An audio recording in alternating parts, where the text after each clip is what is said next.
ஆமென்.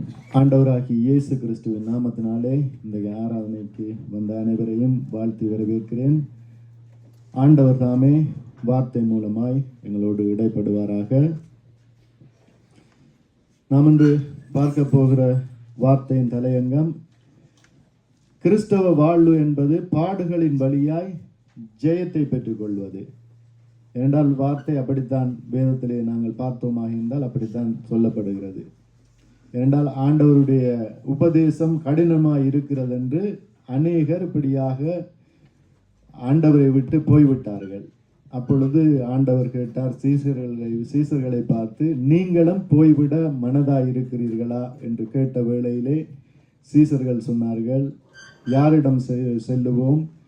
வாழ்வு தரும் வார்த்தைகள் எல்லாம் உம்மிடம் அல்லவா உண்டு என்று சொல்லி ஆண்டவர் சொன்னார் என்று பார்க்கிறோம். அப்படியாக கிறிஸ்தவ வாழ்வு என்பது விசேஷமாக பாடுகள் அங்கே உண்டு. பாடுகளின் வழியாய் நாங்கள் கடந்து செல்கின்ற வேளையிலே அங்கே ஆசீர்வாதமும் உண்டென்று பார்க்கிறோம். நாங்கள் எடுத்துக்கொள்வோம் உபாகமம் 1வது அதிகாரம், அதிலே 31வது வசனத்தை வாசிப்போம்.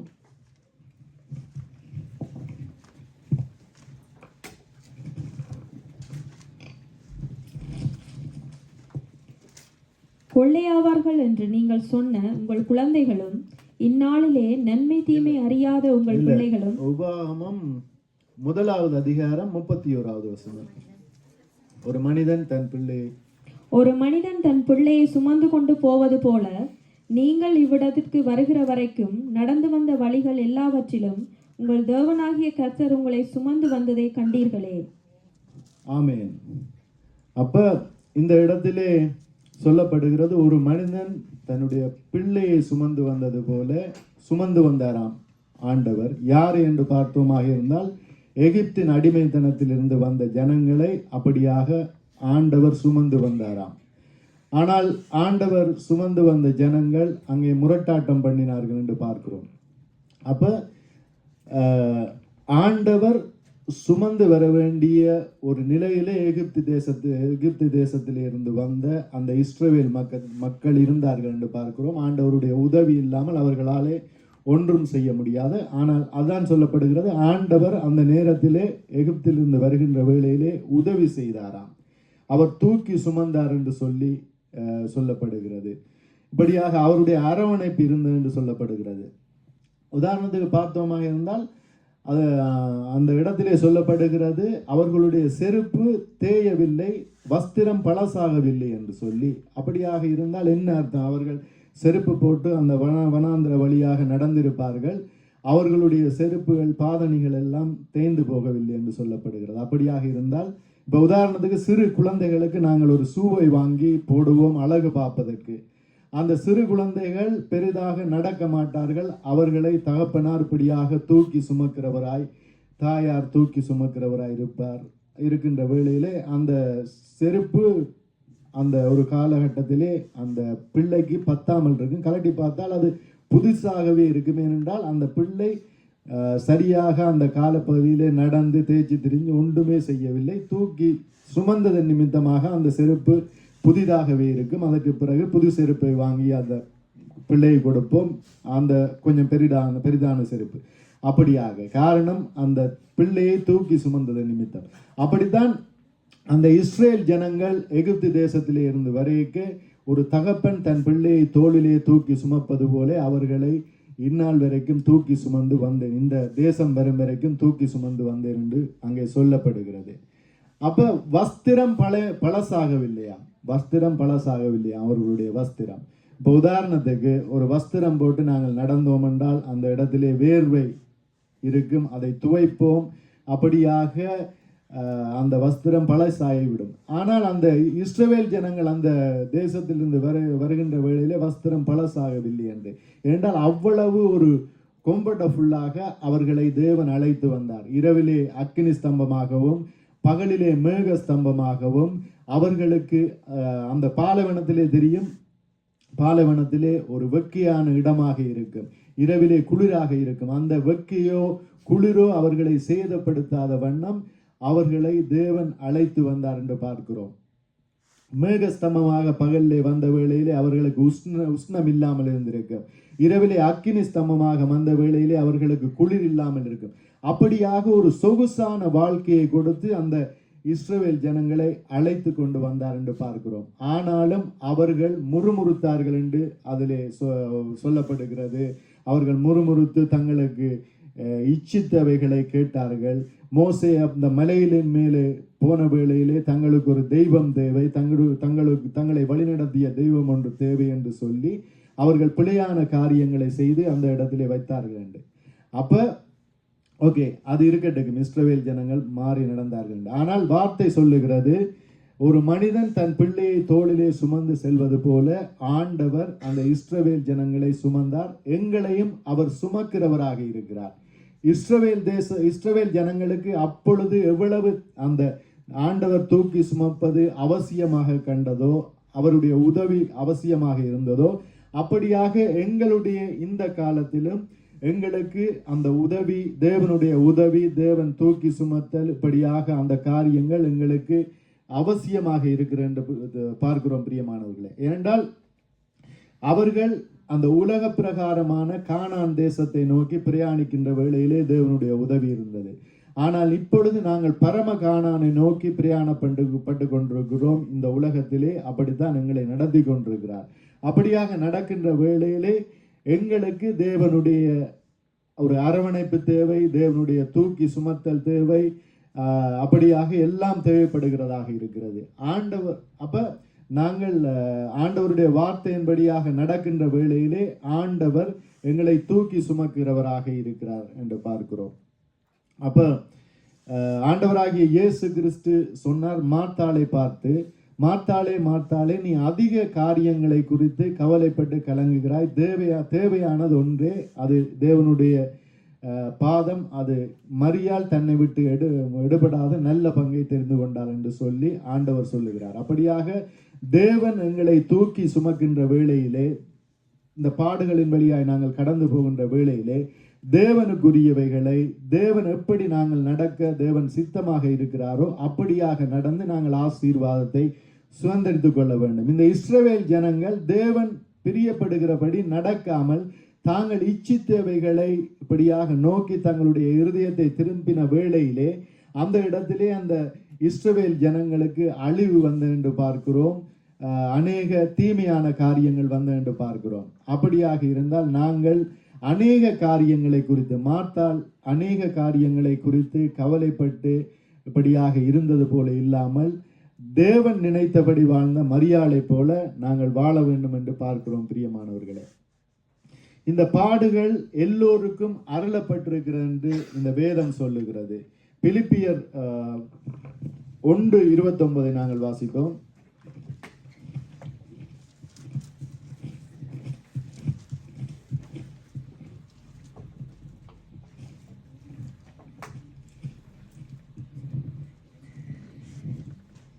ஏனெனில் கிறிஸ்துவனிடத்தில் விசுவாசிக்கிறதுக்கு மாத்திரமல்ல, அவர் நிமித்தமாக பாடுபடுகிறதுக்கும் உங்களுக்கு அருளப்பட்டிருக்கிறது. ஆமென். நாங்கள் இந்த காரியங்களை அநேக தரங்கள் நாங்கள் சிந்திப்பது குறைவு. அப்படியாக சிந்திக்காத நிமித்தம்தான் பாடுகள் வருகின்ற வேளையிலே நாங்கள் ஆண்டவரை நோக்கி கேள்வி கேட்கிறவர்களாக இருக்கிறோம். ஏனென்றால் இது எங்களுக்கு கட்டாயம், விசுவாசிக்கிறவர்களுக்கு இந்த பாடுகளும் இப்படியாக எங்களுக்கு அனுமதிக்கப்பட்டிருக்கிறது என்று சொல்லப்படுகிறது. இன்னொரு காரியத்தை நாங்கள் வாசிப்போம். 1 பேதுரு 1 அதிகாரம், அதிலே 5 7 வரைக்கும் நாங்கள் வாசிப்போம்.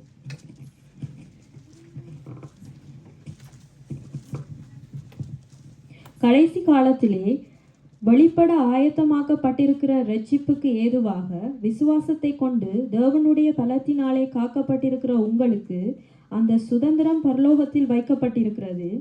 இதிலே நீங்கள் மிகவும் சந்தோஷப்படுகிறீர்கள் என்றாலும் துன்பப்பட வேண்டியது அவசியமானதால் இப்பொழுது கொஞ்ச காலம் பலவிதமான சோதனைகளினாலே துக்கப்படுகிறீர்கள். அழிந்து போகிற பொன் அக்கினியினாலே சோதிக்கப்படும். அதை பார்க்கிலும் அதிக விலையேற பெற்றதாயிருக்கிற உங்கள் விசுவாசம் சோதிக்கப்பட்டு இயேசு கிறிஸ்து வெளிப்படும் போது உங்களுக்கு புகழ்ச்சியும் கனமும் மகிமையும் உண்டாக காணப்படும். ஆமென். இதிலே சொல்லப்படுகிறது, தேவனுடைய பலத்தினாலே காக்கப்பட்டிருக்கிற எங்களுக்கு இப்படி பாடுகளும் அனுமதிக்கப்பட்டிருக்கிறது, பாடுகளும் எங்களுக்கு வரும் என்று சொல்லி. அப்ப தேவனுடைய பலத்தினாலே காக்கப்பட்ட அந்த இஸ்ரவேலர்கள் அந்த பாடுகளை ஏற்றுக்கொள்ள மனதில்லாமல் அந்த உலக பிரகாரமாய் தங்களுடைய இருதயத்திலே இச்சித்த காரியங்களின் நிமித்தமாய் அவர்களுக்கு சோதனை வந்தது என்று பார்க்கிறோம், வேதனைகள் வந்தது என்று பார்க்கிறோம். ஏனென்றால் அவர்களுடைய சுய காரியங்கள் நிமித்தம். அப்படித்தான் எங்களுடைய வாழ்க்கையிலும் இந்த பேதுரு அடிகளார் சொல்லுகிறார், நாங்கள் தேவனுடைய பலத்தினாலே காக்கப்பட்டிருக்கிறோமாம், காக்கப்பட்டிருக்கிறது நிமித்தமாய் இந்த பாடுகள் எங்களுடைய வாழ்க்கையிலே அவசியம் என்று சொல்லுகிறார். பாடுகள் வருவது அவசியம். ஏனென்றால் அந்த உன்னத தேசத்துக்கு, அந்த உச்சிதமான அந்த தேசத்துக்கு நாங்கள் போகும்படியாக எங்களுக்கு இந்த பாடுகளை வைத்து அவர் எங்களை பொன்னை போல விளங்க பண்ணுகிறாராம். பொன்னை போல புடமிட்டு அந்த தேசத்துக்குரியவர்களாக இப்படியாக நடத்துகிறவராயிருக்கிறார் என்று பார்க்கிறோம். இதிலே மத்தேயு 11வது அதிகாரம் 28 30 வரைக்கும் நாங்கள் வாசிப்போம்.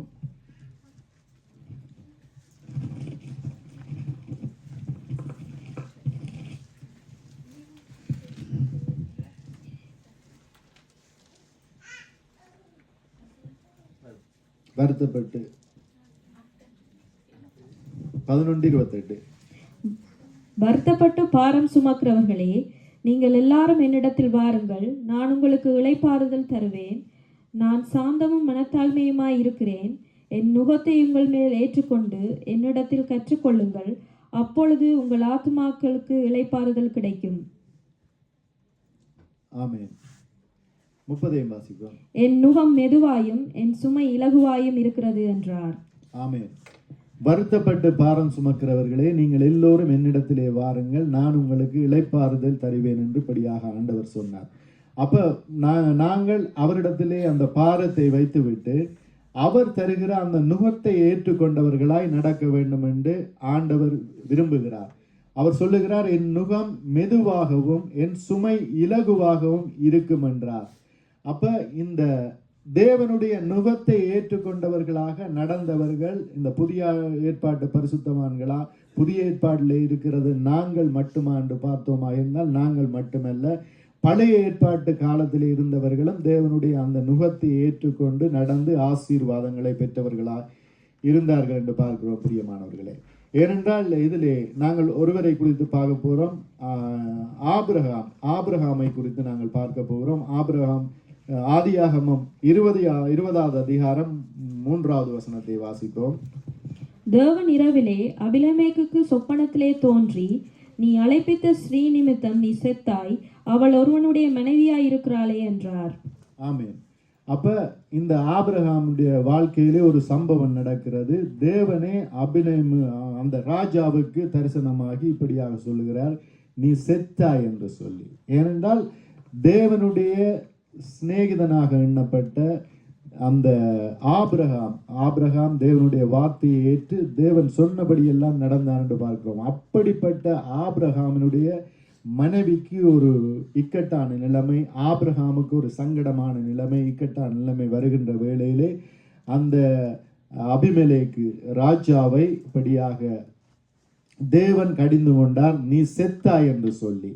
ஏனென்றால் இது ஒரு சாதாரண வார்த்தை இல்லை. ஒரு மனிதனை பார்த்து நீ செத்தாய் என்று ஒருவர் சொல்வாராக இருந்தால் அது மிகப்பெரிய ஒரு வார்த்தையாக இருக்கிறது, ஆபத்தான ஒரு வார்த்தையாக இருக்கிறது. அந்த வார்த்தையை ஆண்டவர் அந்த ராஜாவினிடத்திலே இப்படியாக சொல்லுகின்றார். ஏனென்றால் அந்த ஆபிரகாம் தேவனுடைய நுகத்தை ஏற்று நடந்த ஒரு மனிதனாக இருந்தார். தேவன் எங்கே போக சொல்லுகிறாரோ அங்கே போனார். தகப்பன் தாயை விட்டு விட்டு இன்ன இடத்துக்கு நீ போ, நான் காண்பிக்கிற தேசத்துக்கு போ என்று கேட்ட வேளையிலே எதிர்த்து ஒரு பதிலும் சொல்லவில்லை, ஏதாவது ஒரு கேள்வி கேட்கவில்லை, எப்படி போக வேண்டும், என்னென்று போக வேண்டும் என்று சொல்லி ஒரு கேள்வியும் இல்லை. அதற்கு கீழ்ப்படிந்து ஆபிரகாம் போனார் என்று பார்க்கிறோம். அப்படியாக போன ஆபிரகாமினுடைய வாழ்க்கையிலே வந்த ஒரு நெருக்கத்திலே தான் ஆண்டவர் சொல்லுகிறார், நீ செத்தாய் என்று சொல்லி ஆபிரகாமுக்கு எதிராய் வந்த அந்த ராஜாவுக்கு இப்படியாக சொல்லுகின்றார். ஏனென்றால் ஆபிரகாம் அந்த பாலவன தேசத்திலே தேவனுடைய சொற்கேட்டு நடப்பது என்பது சாதாரண காரியம் அல்ல.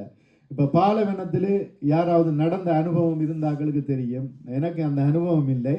ஆனால் எங்களுடைய அப்பாவுடைய ஊர்லே கிட்டத்தட்ட பாலைவனம் மாதிரி இருக்கும். ஆனால் அது ஒரு சோலைவனம், நல்ல பச்சை பச்சை பசையெல்லாம் இருக்கும்.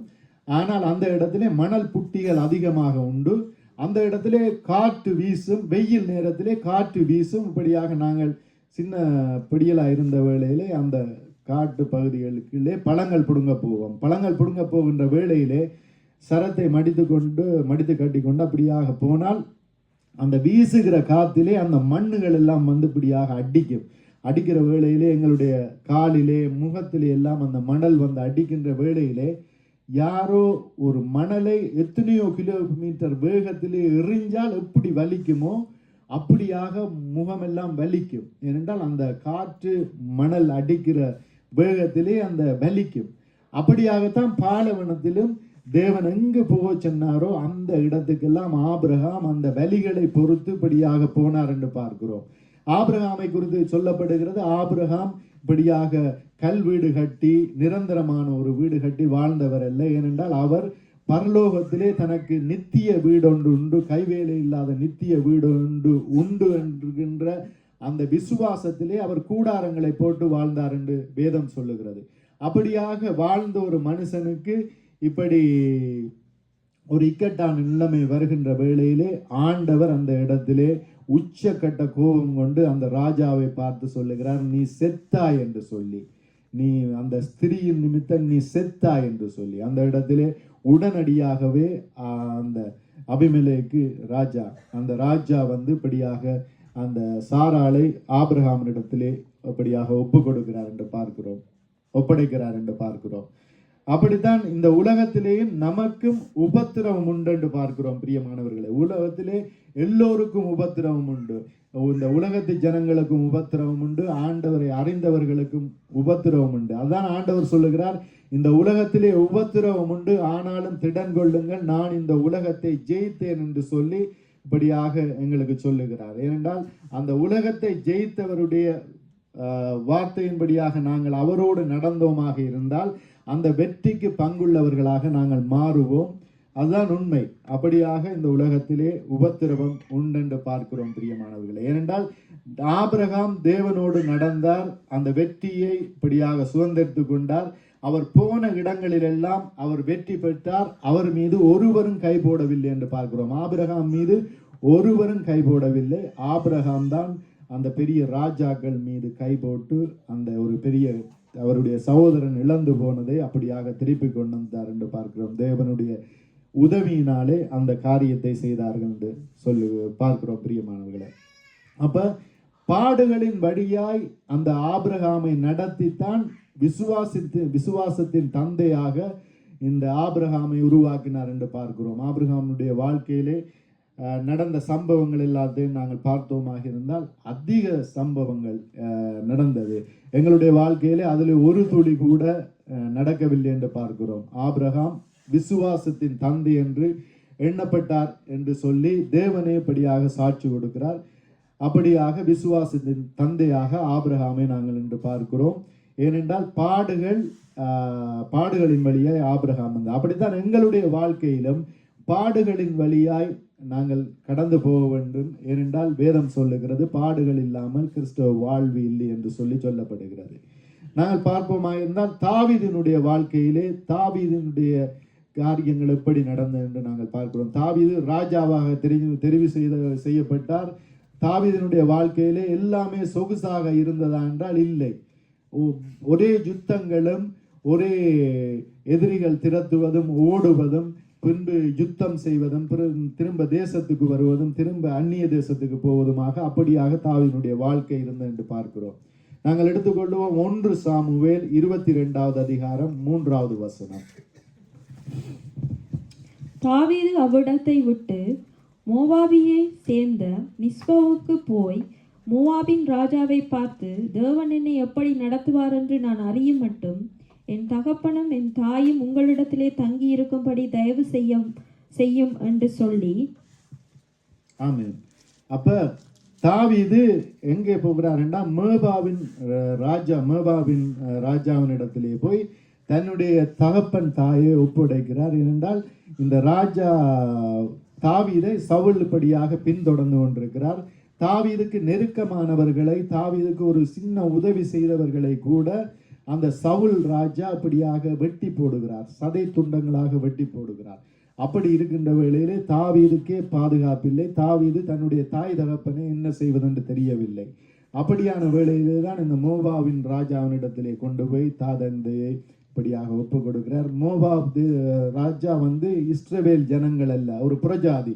அப்ப அந்த இடத்திலே அவர்களை நம்பி இப்படியாக ஒப்படைக்க முடியாது. ஆனாலும் ஒப்படைக்கிறார். நான் நினைக்கிறேன் அந்த இடத்திலே தேவனுடைய கரம் அந்த தாவீதோடு இருந்தது. ஆனாலும் இப்ப அபிமெலேக்கு அந்த ராஜாவை இப்ப எப்படி தேவன் எச்சரித்தாரோ அப்படியாக ஒரு எச்சரிப்பை அந்த மோவாவின் ராஜாவுக்கு கொடுத்திருப்பார் நினைக்கிறேன். நீ இந்த தாவீதினுடைய தாய் தந்தை வருகின்ற வேளையிலே தாவீது அந்த தாய் தந்தை உன்னிடத்திலே ஒப்பு கொடுப்பார். அந்த வேளையிலே நீ சரியாக அவர்களை பராமரிக்காவிட்டால் நீ செத்தா என்று இது வேதத்திலே சொல்லப்படவில்லை. நான் ஒரு கற்பனையிலே நான் நினைத்தேன் அப்படி. ஏனென்றால் அது புறஜாதி ராஜா. அந்த தாவீது கொடுத்தவுடனே அந்த தாவீதின் தாய் தந்தையினரை அந்த ராஜா காப்பாற்றினார் என்று பார்க்கிறோம் பிரியமானவர்களே. அப்படியாக இருக்கிறது. அப்படி தாவீதினுடைய வாழ்க்கையிலும் தேவன் பெரிய அற்புதங்களை செய்தார். யுத்த காலத்திலே இப்படியாக அற்புதத்தை செய்தார் என்று பார்க்கிறோம். அப்படித்தான் எங்களுடைய வாழ்க்கையிலும் நாங்கள் பாடுகளை கண்டு ஓடிவிடாதபடிக்கு இந்த சீசர் ஆண்டவராகிய இயேசு கிறிஸ்து இப்படியாக போதித்த வேளையிலே இப்படி நடக்க வேண்டும் என்று சொல்லி தன்னுடைய போதனைகளை சொன்ன வேளையிலே அநேகர் இப்படியாக ஓடிவிட்டார்கள். அப்படியாக நாங்களும் ஓடிவிடாதபடிக்கு இன்று நாங்கள் பார்த்தோமா என்றால் சபையிலே நிரம்பி வழிந்தார்கள். இன்று அநேகர் இல்லை. ஏனென்றால் அவர்களுக்கு இந்த போதனைகளை கைக்கொள்ள கடினமாக இருப்பது நிமித்தமாக சபைக்கு வராமல் இப்படியாக இருக்கிறார்கள் என்று பார்க்கிறோம் பிரியமானவர்களே. அப்படியாக நாங்கள் போய்விடாதபடிக்கு பாடுகளின்படியாக நாங்கள் கடந்து செல்லுகின்ற வேளையிலே தேவனுடைய ஆசீர்வாதம் எங்களுடைய வாழ்க்கையிலே இப்படியாக பரிபூர்ணமாகி வருகிறதாக இருக்கிறது. தாவீதினுடைய வாழ்க்கையிலே தாவீதை குறித்து சொல்லப்படுகிறது. தாவீது வர வர விருத்தி அடைந்தானாம் என்று சொல்லி. எப்படி என்று பார்த்தால் தாவீதினுடைய வாழ்க்கையிலே பாடுகள் இருந்தது, சண்டைகள் இருந்தது, இரத்தம் தோய்ந்த கையாக இருந்தது. தாவீதுக்கு அநேக இழப்புகள் எல்லாம் வந்தது. தாவீது நினைத்தபடி தாவீதால் வாழ முடியவில்லை. அந்த பட்சேபாளுடைய வாழ்க்கையிலே நாங்கள் அதை பார்க்கிறோம். இப்படியாக தாவீது நினைத்தபடி எல்லாம் வாழ முடியவில்லை. தேவனுடைய வழியிலே தான் நடந்தால் வாழ்வு என்கின்ற நிலைமையிலே பாடுகளை சகித்து தேவனுடைய வழியிலே நடந்த வேளையிலே தாவீது வர வர விருத்தி அடைந்தான் என்று சொல்லி வேதம் சொல்லுகிறது பிரியமானவர்களே. அப்படித்தான் எங்களுடைய வாழ்க்கையிலும் இந்த புதிய வருடத்திலே இப்படியாக புதிய எத்தனை வருடங்கள் நாங்கள் கடந்து சென்றாலும் எங்களுடைய வாழ்க்கையிலே பாடுகள் வந்தேதான் ஆகும். ஏனென்றால் வேதம் சொல்லுகிறது பாடுகள் எங்களுக்கு அருளப்பட்டிருக்கிறது. பாடில்லாத வாழ்வு கிறிஸ்தவ வாழ்வில்லை. யாராவது பார்த்து எங்களை சொன்னார்கள் என்றால் கிறிஸ்தவ வாழ்விலே பாடில்லை என்று சொன்னால் நம்பாதிருங்கள். கிறிஸ்தவ வாழ்வு பாடு நிறைந்த வாழ்வு.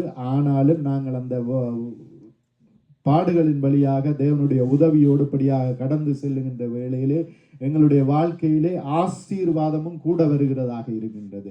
அப்ப ஆசீர்வாதம் கூட எங்களுடைய வாழ்க்கையிலே தங்குகிறதாக இருக்கிறது பிரியமானவர்களே. அப்படியாக இப்ப தாவீதுக்கு வந்த சோதனைகள் எப்படி என்ன தாவீதுடைய பிள்ளைகளாலே வருகிறது. தாவீதுக்கு அநேக பிள்ளைகள் இருந்தார்கள். இருந்த வேளையிலே தாவீதினுடைய பிள்ளைகளின் நிமித்தம் தாவீதுக்கு பாடுகள், கவலை, துக்கங்கள் வந்த என்று பார்க்கிறோம். அங்கே ஒரு மனிதன், ஒரு தாவீதினுடைய மகன் ஒரு அசிங்கமான காரியத்தை ஒன்று செய்த நிமித்தமாக அப்சலோம் அந்த தாவீதினுடைய குமாரனை, அப்சலோனுக்கு அவன் சகோதரன், அந்த சகோதரனையே வெட்டி இப்படியாக கொள்ளுகின்றார். அந்த செய்தியை கேள்விப்பட்ட வேளையிலே தாவீதுக்கு இப்படியாக கவலை தாங்க முடியாமல் இருக்கிறது, துக்கம் தாங்க முடியாமல் இருக்கிறது என்று பார்க்கிறோம். அதற்கு பின்பு பார்த்தோமா என்றால் தாவீதினுடைய ராஜ்யத்தை பறிப்பதற்கு அப்சலோமே அந்த இடத்திலே தாவீதினுடைய ராஜ்யத்தை இப்படியாக பறிக்கிறார். தாவீது அப்சலோமுக்கு பயந்தபடியாக ஓடுகிறார். அப்படியாக தாவீதினுடைய வாழ்க்கையிலும் பாடுகள் வந்தது. ஆனால் அந்த தாவீதை குறித்து தான் சொல்லப்படுகிறது தாவீது வர வர விருத்தி அடைந்தான் என்று. ஏனென்றால் தாவீது தேவனுடைய ராஜ்யத்துக்கு ஏற்றுவைகளே இப்படியாக கை கொண்டார் என்று பார்க்கிறோம். தாவீது தான் வாழ்ந்த காலத்திலே ஆலயத்தை கட்டுவதற்காக அநேக பொன்னை வெள்ளியை இப்படியாக சேமித்து வைத்தார் என்று பார்க்கிறோம். பாடுகளின் வழியாக யுத்தத்துக்கு சென்று சம்பாதித்தவைகளை எல்லாம் இப்படியாக சேர்த்து வைத்தார் என்று பார்க்கிறோம்.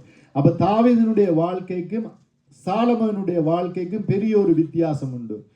தாவீதினுடைய வாழ்க்கையிலே பாடுகள் நிறைந்த வாழ்க்கையாக இருந்தது, யுத்தம் நிறைந்த வாழ்க்கையாக இருந்தது. ஆனால் தாவீது வர விருத்தி அடைந்தார். தாவீது அந்த தேவனுடைய ஆலயத்திலே தங்கி இருப்பதையே நாடுவேன் என்று சொன்னது போல அந்த பரலோகத்துக்குரிய காரியங்களை செய்து தேவனுடைய இருதயத்துக்கு பிரியமாயிருந்து நடந்தார் என்று பார்க்கிறோம். ஆனால் தாவீதினுடைய மகனுடைய காலத்திலே பார்த்தோமாக இருந்தால் தேவன் அமைதலான ஒரு காலத்தை, யுத்தம் இல்லாத ஒரு காலத்தை இப்படியாக ஏற்படுத்தினார். ஆனால் சாலமோனை பார்த்தோமாக இருந்தால் அந்த பாடுகள் இல்லாத ஒரு வாழ்க்கையை அவர் பெற்றுக்கொண்டார். சாலமோனே அவர் எழுதின நீதிமொழிகளிலே இப்படியாக வேறு அதிகாரங்களிலே வேறு புத்தகங்களிலே சொல்லுகிறார், தான் மனம் இச்சித்தவைகள் எல்லாவற்றையும் இப்படியாக பெற்றுக்கொண்டேன், எல்லாவற்றையும் அனுபவித்தேன் என்று சொல்லி. பாடுகள் அவருடைய வாழ்க்கையிலே இல்லை. அப்படியாக இருந்த வேளையிலே கடைசியாக தேவனே அந்த சாலமோனை எச்சரிக்கும்படியாக அந்த வேதத்திலே இப்படியாக காரியங்கள் சொல்லப்படுகிறது. என்றால் பாடுகள் இல்லாத வாழ்க்கையிலே அங்கே சாலமோனுடைய முடிவை பார்த்தோமாக இருந்தால் எங்களுடைய அந்த முடிவை நாங்களே சொல்ல நாவ் கூசும்படியான காரியங்களாக இருக்கிறது. சாலமோன் விக்கிரகங்களுக்கு பின்னாக சென்றார், பாடுகள் இல்லாத வாழ்க்கையை வாழ்ந்து அப்படியாக அந்நிய தேசத்து விக்கிரகங்களை தேசத்துக்குள்ளே கொண்டு வந்து இப்படியாக பிழையான வழியிலே நடந்து அந்நிய ஸ்திரிகளினுடைய பேச்சை கேட்டு இப்படியாக நடந்து தன்னுடைய வாழ்க்கையை அழித்து போட்டார். ராஜ்யத்தை இழந்தார் என்று பார்க்கிறோம். ராஜ்யங்கள் பிரிக்கப்பட்டது. தேவனாலே கொடுக்கப்பட்ட அந்த ராஜ்யம், அந்த 12 கோத்திரங்களுடைய அந்த ராஜ்யமும் அப்படியாக பிரிக்கப்பட்டு அவருடைய வாழ்க்கை அநியாயமாக போனது என்று பார்க்கிறோம். பிரியமானவர்களை, அப்படியாக நாங்கள் பார்க்கிறோம் தாவீதினுடைய வாழ்க்கை பாடுகள் நிறைந்த வழியாக வாழ்ந்து படியாக ஜெயத்தை பெற்றுக்கொண்டார், வர விருத்தி அடைந்தார். ஆனால் சாலமோனுடைய வாழ்க்கையிலே பார்த்தோமாக இருந்தால் பாடில்லாத வாழ்க்கை. ஆனால் அவருடைய சாலமோனுடைய தேவ ஆசீர்வாதத்தை அவர் இழந்தார் என்று பார்க்கிறோம். ஆலயத்தை கட்டினார், ஆனால் ஆலயத்தை கட்டினவர் கூட கடைசியிலே அந்நிய தேவர்களுக்கு பின்னாக அந்நிய ஸ்திரிகளின் நிமித்தம் அப்படியாக ஆசீர்வாதத்தை இழந்தவராக இருந்தார் என்று பார்க்கிறோம். பிரியமானவர்களே, அப்படித்தான் எங்களுடைய வாழ்க்கையிலும் இந்த கிறிஸ்தவ வாழ்க்கையிலே பாடுகளை கண்டு நாங்கள் சோர்ந்து போகக்கூடாது. பாடுகள் எங்களுக்கு அருளப்பட்டிருக்கிறது. இந்த பாடுகளின் வழியாக நடந்துதான் நாங்கள் ஆசீர்வாதத்தை சுதந்திரித்துக் கொள்ள வேண்டும் என்று நாங்கள் பார்க்கிறோம். பிரியமானவர்களே, நாங்கள் எடுத்துக்கொள்வோம் மத்தேயு 7வது அதிகாரம்.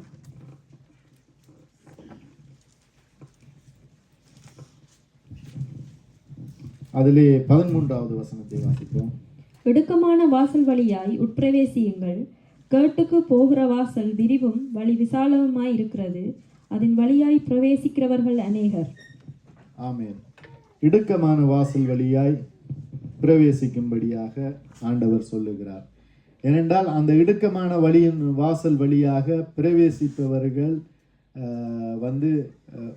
இடுக்கமான வாசல் வழியாய் உட்பிரவேசியுங்கள், கேட்டுக்கு போகிற வாசல் விரிவும் வழி விசாலமாய் இருக்கிறது, அதன் வழியாய் பிரவேசிக்கிறவர்கள் அநேகர் என்று சொல்லி. விசாலமான பாதையிலே பிரவேசிப்பவர்கள் அநேகராக இருக்கிறார்கள் என்று. ஆனால் இந்த இடுக்கமான வாசல் வழியாக பிரவேசிப்பவர்கள் சிலர் என்று சொல்லப்படுகிறது. பிரியமானவர்களே, இந்த சிலராக நாங்கள் இருந்து கொண்டு தேவனுடைய ஆசீர்வாதத்தை சுதந்திரித்துக் கொள்ள வேண்டும் என்று பார்க்கிறோம்.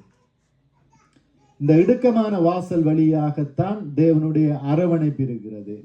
இந்த விசாலமான வாசல் வழியாக தேவனுடைய அரவணைப்பு இல்லை. ஏனென்றால் அந்த இடத்திலே அரவணைப்பே தேவையில்லை என்று பார்க்கிறோம். பிரியமானவர்களே, இடுக்கமான வாசல் வழியாக நாங்கள் பிரவேசிக்கின்ற வேளையிலே தேவனுடைய அரவணைப்பு இருக்கும். தேவனங்களை தூக்கி சுமப்பதை நாங்கள் பார்ப்போம்.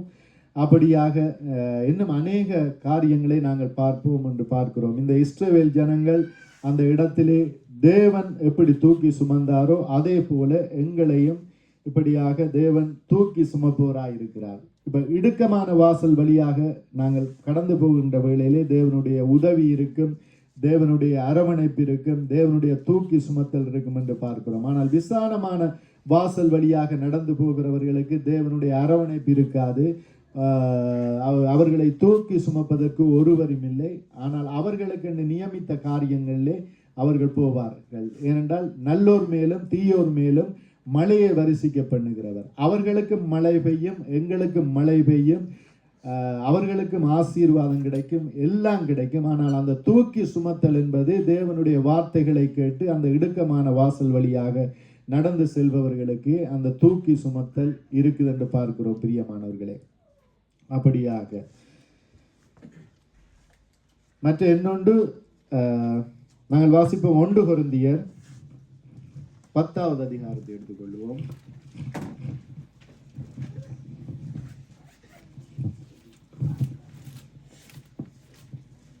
அதிலே 13வது வசனத்தை வாசிப்போம். மனுஷருக்கு நேரிடுகிற சோதனை அல்லாமல் வேறே சோதனை உங்களுக்கு நேரிடவில்லை. தேவன் உண்மையுள்ளவராயிருக்கிறார். உங்கள் திராணிக்கு மேலாக நீங்கள் சோதிக்கப்படுகிறதற்கு அவர் இடம் கொடாமல் சோதனையை தாங்கத்தக்கதாக சோதனையோடே கூட அதற்கு தப்பிக்கொள்ளும்படியான போக்கையும் உண்டாக்குவார். ஆமென். மனுஷர்களுக்கு ஏற்படுகிற சோதனையை அல்லாமல் வேறு சோதனைகள் எங்களுடைய வாழ்க்கையிலே ஏற்படுவதில்லை என்று சொல்லுகிறார். எங்களுடைய திராணிக்கு மேலே அவர் சோதிக்க அனுமதி கொடார் என்று சொல்லப்படுகிறது பிரியமானவர்களே. அப்ப ஆண்டவருக்குள்ளே நாங்கள் நடக்கிற எங்களுக்கு சோதனை இருக்கிறது, பாடுகள் இருக்கிறது. இந்த பாடுகளை கடந்துதான் நாங்கள் தேவனிடத்திலே செல்ல வேண்டியவர்களாக இருக்கின்றோம். தேவன் நியமித்த அந்த ராஜ்யத்துக்குள்ளே செல்ல வேண்டியவர்களாக இருக்கின்றோம். இந்த அறிவு எப்பொழுதும் எங்களுக்கு இருக்குமாக இருந்தால் பாடுகளை கண்டு நாங்கள் பயப்பட மாட்டோம், பாடுகளை கண்டு நாங்கள் துவண்டு போக மாட்டோம். இப்ப பாடுகள் என்றால் என்னென்றால், இப்ப உதாரணத்துக்கு ஒரு வீடு உண்டு, வீட்டிலே தாய் தந்தை உண்டு. தாய் தந்தை இப்படித்தான் இந்த வீட்டிலே நடக்க வேண்டும் என்று சொல்லி அவர்கள் சொல்லுகிறார்கள், நீ இப்படி நடந்தால் இந்த வீட்டிலே இருக்கலாம் என்று. ஆனால் அந்த கண்டிதத்தை இப்படியாக ஏற்றுக்கொள்ளாத பிள்ளைகள், இனி எனக்கு வயது வந்துட்டுது, நான் வெளியிலேயே போய் வாழ்ந்துடலாம் என்று சொல்லி தட்டி கழித்து இப்படியாக பாடுகள் இல்லாமல் ஒரு கொண்ட்ரோல் இல்லாமல் அப்படியாக பிள்ளைகள் வாழ்ந்தார்கள் என்று சொன்னால் அவர்கள் பாடுகளை சகிக்காமல் அந்த வீட்டை விட்டு வெளியே போகிறார்கள். அப்படித்தான் தேவனுடைய பிள்ளைகளும், தேவன் ஒரு நியமத்தை வைத்திருக்கிறார், கட்டளைகளை வைத்திருக்கிறார். அதன்படி நடந்தால் எங்களுக்கு பாடுகள் வரும். அதுபடி நடக்காமல் நாங்கள் இந்த பாடுகள் தேவையில்லை என்று உலகத்துக்கு வெளியாக, சபைக்கு வெளியாக, சபை கூடி வருவதில்லை பங்கு பெற்றாமல் இப்படியாக நாங்கள் நடந்தோமாக இருந்தால் பாடுகள் இல்லாத வாழ்க்கை இருக்கும். ஆனால் அங்கே பாதுகாப்பில்லை, தேவனுடைய பராமரிப்பில்லை, தேவனுடைய தூக்கி சுமத்தல் இல்லை என்று பார்க்கிறோம் பிரியமானவர்களே. அப்படியாக எங்களுடைய வாழ்க்கையிலே தேவனுடைய பராமரிப்பு, தேவனுடைய தூக்கி சுமத்தல் இருக்க வேண்டும் என்றால் தேவனுக்கு பிரியமாக நாங்கள் நடக்க வேண்டியவர்களாக இருக்கின்றோம். நான் சொன்னேனே, அந்த வனாந்தர வழியாக நடந்த இஸ்ரவேல் மக்கள் எப்படியாக தேவனை விட்டு வழி தவறி நடந்தார்கள் என்று பார்த்தோம். அந்நிய தேசத்துக்குள்ளே புகுந்த உடனே இஸ்ரவேலிலே உள்ள ஆண்கள் அப்படியாக அந்நிய ஸ்திரிகளோடு விபச்சாரம் பண்ணினார்கள் என்று பார்த்தோம் பிரியமானவர்களே. அப்படி இருந்த வேளையிலே தான் அந்த இடத்திலே தேவனுடைய மனிதர்கள் எழும்பி அந்த இடத்திலே நியாயம் செய்தார்கள் என்று பார்க்கிறோம். அந்த இடத்திலே அந்த இஸ்ரவேல் ஜனங்கள் இப்படியாக வெட்டுண்டு விழுந்தார்கள் என்று பார்க்கிறோம். ஏனென்றால் தேவனுடைய வார்த்தையை விட்டு இப்படி விலகி நடந்தவர்கள் இப்படியாக வெட்டுண்டு விழுந்தார்கள். நாங்கள் தேவனுடைய வார்த்தைகளை இப்படியாக கேட்டு இந்த புதிய வருடத்திலும் தேவனுடைய சித்தத்தின்படியாக நடந்தால் தேவனுடைய தூக்கி சுமத்தல், தேவனங்களை தூக்கி சுமப்பார். தகப்பன் தன் பிள்ளையை தூக்கி சுமப்பது போல சுமந்து இப்படியாக நடத்தி வருவார். நடத்தி வந்து இறுதியிலே அந்த மகிமையான தேசத்திலே எங்களை கொண்டு போய் சேர்ப்பார் என்று பார்க்கிறோம். அப்படித்தான் சேர்ப்பார் பிரியமானவர்களே. அதான் கிறிஸ்தவ வாழ்க்கை என்பது பாடுகள் நிறைந்த வாழ்க்கையாக இருக்கிறது. ஆனாலும் அந்த பாடுகள் நிறைந்த வாழ்க்கையிலே தேவ உதவி எப்பொழுதும் எங்களுடைய வாழ்க்கையிலே இருக்கிறதாக இருக்கிறது. நாங்கள் எல்லோரும் அமைதியாக எழுந்திருப்போம். இந்த வார்த்தைக்காக எல்லோருமாக தேவனிடத்திலே ஒப்பு கொடுத்து ஜெபிக்க போகிறோம்.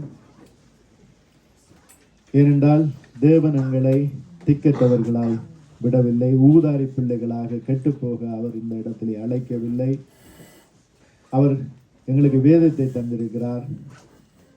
பாடுகளின் வழியாகத்தான் நாங்கள் ஆசீர்வாதத்தை சுதந்திரித்துக் கொள்ள வேண்டும் என்று சொல்லி எங்களுக்கு கட்டளை கொடுத்திருக்கிறார். அதான் பேதுரு அடிகளார் சொல்லுகிறார், பாடுகள் எங்களுக்கு அனுமதிக்கப்பட்டிருக்கிறதாம். ஏனென்றால் நாங்கள் பொன்னாக விளங்கும்படியாய், நற்குணசாலிகளாய் விளங்கும்படியாய், அந்த பரலோக பிரஜைகளாய் நாங்கள் ஆகும்படியாய். ஏனென்றால் நாங்கள் பாடுகளை ஏற்றுக்கொள்ளாமல் இஸ்ரவேல் மக்கள் எப்படி முறுமுறுத்தார்களோ அவர்களைப் போல நாங்கள் முறுமுறுத்து அந்த எகிப்து தேசத்திலே இருந்த வேளையிலே எங்களுக்கு எவ்வளவு காய்கறிகள் எல்லாம் இருந்தது, எவ்வளவு இறைச்சிகள் எல்லாம் இருந்தது, எவ்வளவு நலமாயிருந்தோம், புதைகுழி இல்லை என்றால் இங்கே அழைத்து வந்தீர்கள் என்று சொல்லி முறுமுறுக்காதவர்களாய், தேவனுடைய நுகத்தை ஏற்றுக்கொண்டவர்களாய், அவர் எங்களுடைய பாரத்தை சுமப்பவராய் இருக்கிறார். எங்களுடைய பாரங்கள் கவலைகள் எல்லாவற்றையும் அவரிடத்திலே கொடுத்து விட்டு தேவன் தருகிற அந்த நுகத்தை சுமந்தவர்களாய், இந்த ஆபிரகாமை போல அந்த உன்னத தேசத்திற்காக இந்த உலகத்திலே கூடாரம் அமைத்து வாழ்ந்த ஆபிரகாம் போல, இந்த தாவீதை போல, தாவீதினுடைய வாழ்க்கையிலே எவ்வளவோ பாடுகள் வந்த வேளையிலும் தேவனுடைய கிருபை தாவீதை விட்டு போகவில்லை என்று பார்க்கிறோம். தாவீது வர வர விருத்தி அடைந்தான் என்று பார்க்கிறோம். பிரியமானவர்களே, அப்படியாக எங்களுடைய வாழ்க்கையிலும் நாங்கள் தேவனுடைய சொற்படி நாங்கள் நடந்தபடியாக போகின்ற வேளையிலே ஒவ்வொரு வருடமும் எங்களுக்கு பாடுகளும் வைக்கப்பட்டிருக்கிறது. ஆனால் அந்த பாடுகளின் மத்தியிலே ஆசீர்வாதம் இருக்கிறது. அந்த பாடுகளின் வழியிலே தேவன் எங்களை தூக்கி சுமப்பார். இந்த இஸ்ரவேல் ஜனங்களுடைய பாதணிகள் இப்படியாக பழசாய் போகவில்லை, பழுதுபடவில்லை. அந்த அவர்களுடைய ஆடைகள் இப்படியாக பழுதாகவில்லை. ஏனென்றால் பகல்லே மேகஸ்தம்பம் வந்து அந்த வனாந்தரத்தை குளிர வைத்துக் கொண்டிருந்தது. இரவிலே அக்கினி ஸ்தம்பம் வந்து அந்த குளிரை வெக்கையாக்கி அவர்களுக்கு தகுந்த ஒரு காலநிலையாக மாற்றி கொடுத்திருந்தார். அப்படித்தான் தேவனுடைய சொற்படி நாங்கள் நடப்போமாக இருந்தால் எங்களுடைய வாழ்க்கையிலும் தேவன் எங்களோடு இருந்து எல்லா வேளையிலும் நாங்கள் கவலைப்படாதபடிக்கு இப்படியாக எங்களை நடத்துவார். ஏனென்றால் முறுமுறுக்கிறவர்கள் அந்த ராஜ்யத்துக்குள்ளே பிரவேசிப்பதில்லை, பொய் பேசுபவர்கள் அந்த ராஜ்யத்துக்குள்ளே பிரவேசிப்பதில்லை, உலக பிரகாரமாக நடப்பவர்கள் அந்த ராஜ்யத்துக்குள்ளே பிரவேசிப்பதில்லை, தன்னை பெரியவனாக காட்டிக்கொள்பவன் அந்த ராஜ்யத்துக்குள்ளே பிரவேசிப்பதில்லை என்று பார்க்கிறோம். இந்த சிறு பிள்ளைகளைப் போல உங்களை தாழ்த்தினால் அந்த பரலோக ராஜ்யத்திலே இப்படியாக பிரவேசிக்க பண்ணுவேன் என்று சொன்ன தேவனிடத்திலே நாங்கள் ஒப்பு கொடுத்து ஜெபிப்போம். ஆண்டவரே, இந்த வருடமும் எங்களை வழிநடத்துங்கப்பா, ஆசீர்வதிங்க, ஆசீர்வாதத்தின் மேல் ஆசீர்வாதத்தை தரும்படியா ஜெபிப்போம்.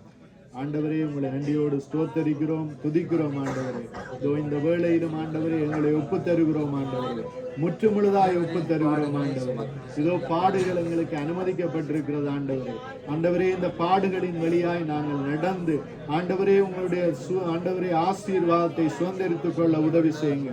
உங்களுடைய 12 சீசர்களை நாங்கள் ஆண்டவரை நினைவு கூறுகிறோம். அந்த உங்களுடைய 12 சீசரும் ஆண்டவரே பாடுகளின் வழியாய் கடந்து சென்றார்கள்.